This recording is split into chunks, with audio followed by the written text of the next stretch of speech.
You know, when we got the news that, 3D Realms was done, the bad news in May of 2009, that they'd shut their doors, that they'd laid off the team, and that Duke was dead, that was a bad day, man. Because we'd all been waiting so long for this thing. And all of us, we've had fun making fun of Duke. We've enjoyed that.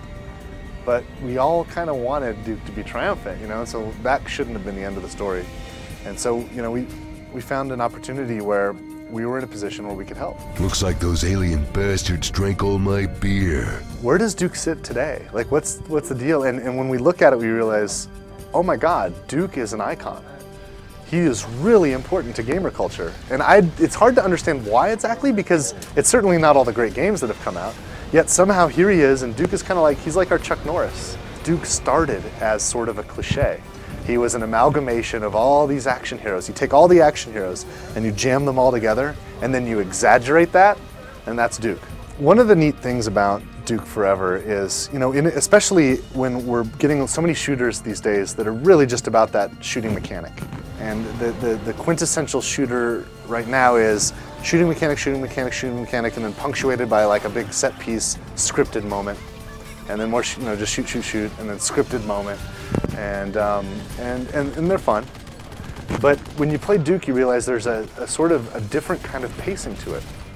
And there's a variety of experience that emerges from this pacing, which is quite rare. Okay, you're in the heat of the moment.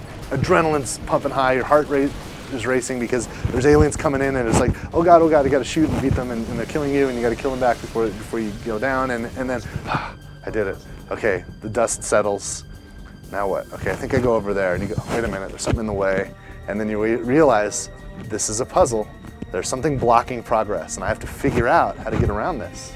And at first you might feel a tinge of confusion, like what? And then you realize that you're being confronted with an obstacle. And then you start to reason it out.